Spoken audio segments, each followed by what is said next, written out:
Just today, a statement has come out, all boards stand dissolved. So the work will be done according to how it's supposed to be done. CEOs will be going into all of that. So please, let no one, guided by feelings of anger against the New Patriotic Party and feelings of revenge, Annie. And I say these things because most of these sentiments are feelings of revenge. I sat in committee meetings with former appointees who shared harrowing experiences of how they were treated by the NPP administration years ago, from the Kufuor era to the Akufo-Addo era. And I'm going to take us back to 1966, after the first coup d'etat, and the politics, the adversarial politics of the time.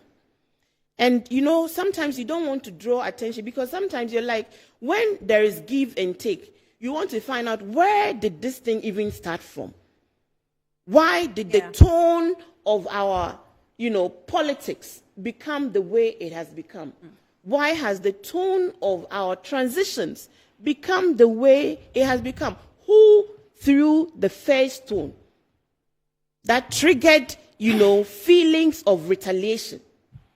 From 1966, after the first coup, we saw the decimation of everything in Nkrumah by the forebears of the New Patriotic Party. The adversarial politics then, if it is not us, then it cannot be anybody. Leave the military eras, come to 1992. 1992, the NDC won the election, not so. And so the NDC was in power, handed over peacefully in 2000, after the 2000 elections, transitioned Ghana peacefully in 2001 to President John Agyekum Kufuor. That was the beginning of the tone of transitions. Random seizures of vehicles from former appointees, throwing out former appointees from their, government bungalows and housing, withdrawal of courtesies to former presidents in that era. What happened after Kufuor handed over to President Evans Atta Mills, who declared that he was going to be a father for all? A declaration that hurt the NDC eventually, because it gave the NPP a certain feeling that they were truly superior and beyond any accountability. It was John Evans Atta Mills who allowed MMDCs to stay in power in the interest of, safe transition so that districts don't suffer, to stay in power until he made his appointments in the interest of the good, supreme interest of this nation.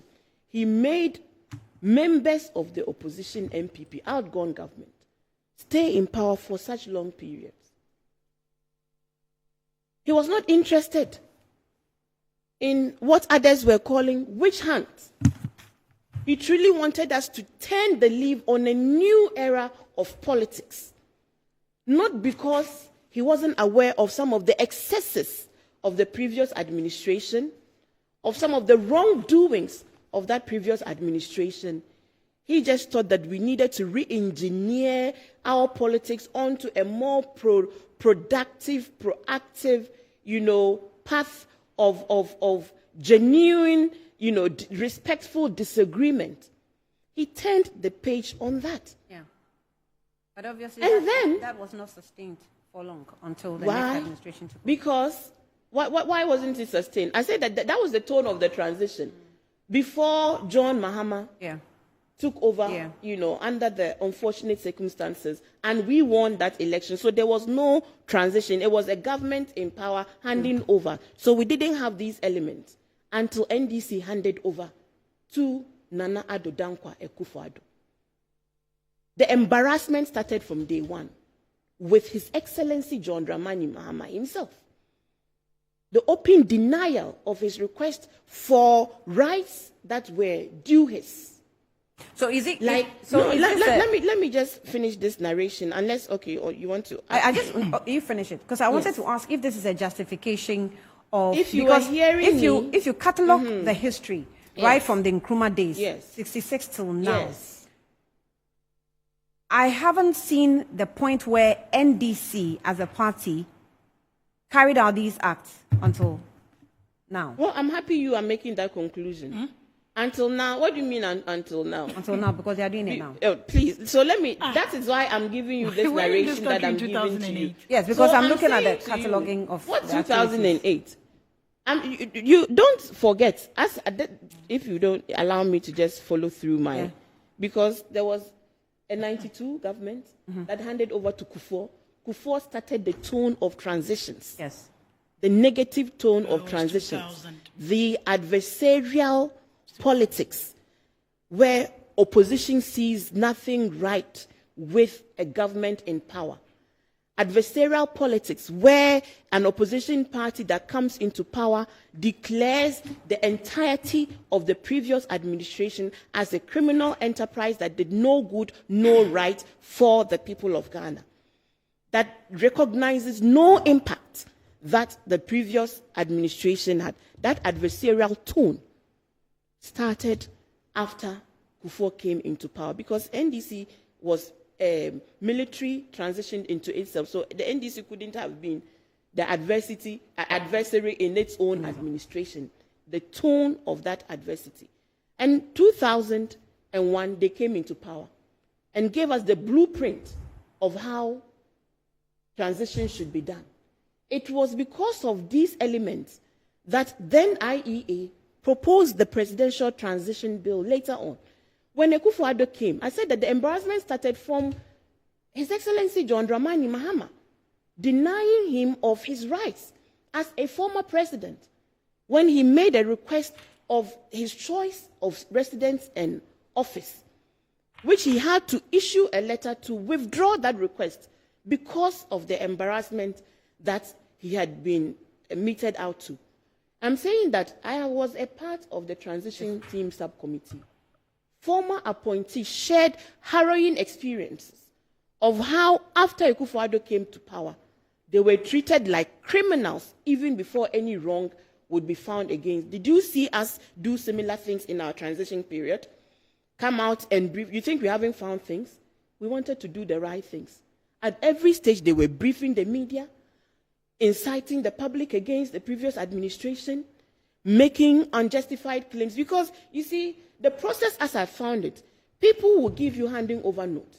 When you read the handing over notes, you would have questions and queries. They would come to the public with their questions and queries even before they granted the persons involved the right a hearing to respond to the queries and provide further information. Truly, it is because John Dramani Mahama's transition, the character of it has been completely different. That is why you haven't heard these kinds of anglings and sentiments. Does it mean that we will not hold people accountable? We will. But I'm saying that this man believes completely in the rule of law. And so anybody who is acting this way, saying that they are acting on behalf of His Excellency, they are not. If they are real members of the NDC, because you and I cannot say. But action must be taken. Sweetheart, action will be taken. So, the Ghana Police Service has been instructed to do its work.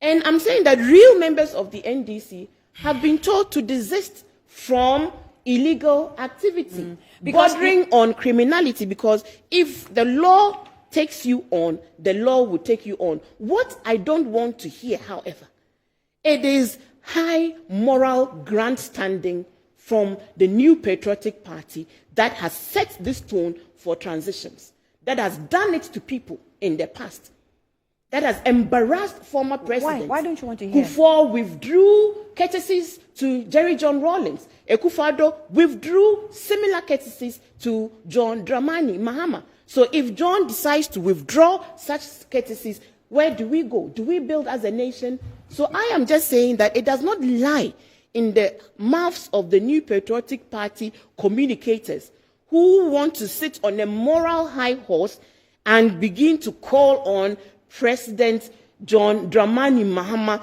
to act and call his hooligans. His hooligans, maybe they are NPP infiltrated gangs, because this is what they do. This has been what they have taught us about the nature of their adversarial politics.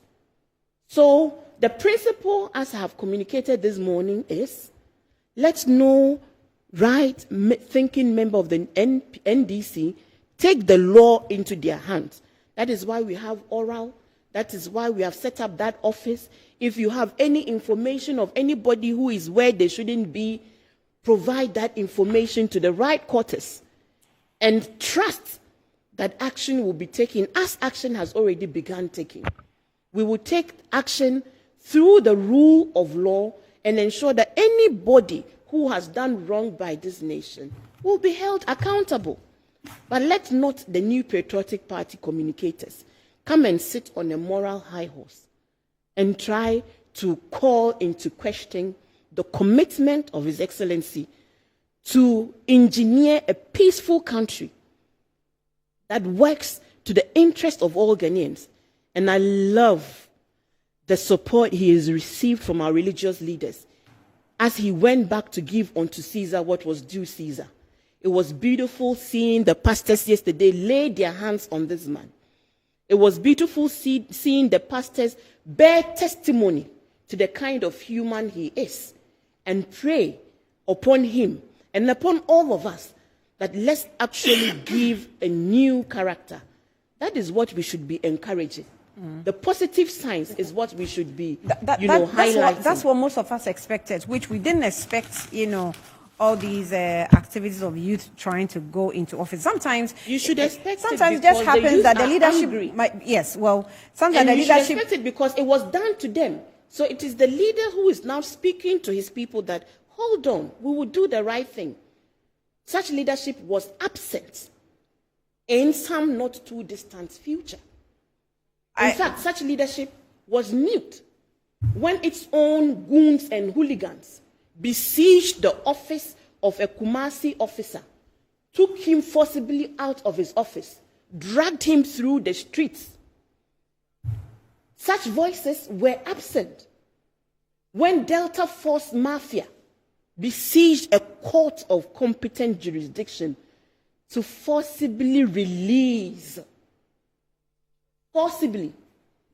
an attack. The judge had to run. A pregnant woman, for that matter. Pregnant woman had to run into her chambers. Have they soon forgotten that they've done these things? But you're not justifying. How can I be justifying?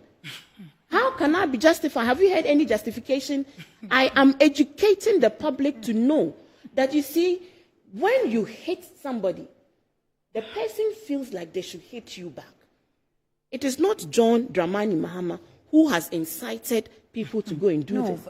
It is not him. No, but Shamima, but you should understand that the victory of John Dramani Mahama gives a certain people entitlement, which they will not come to explain to you that this is the power we feel. Is that not what I have explained to you? What the NDC has done, and the fact that we are suspicious that those who still insist to do things, to do some of these illegalities, are real members of the party, and that we have what is even greater than calling upon the Ghana Police Service to ensure they protect these institutions and arrest anybody who is found culpable.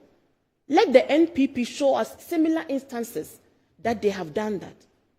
I am not engaging in an exercise of justification, but I'm saying that on this matter, we would listen to reasonable voices and we would respond to those reasonable voices. The voices we may not listen to are those that are responsible for the tone of this adversarial politics.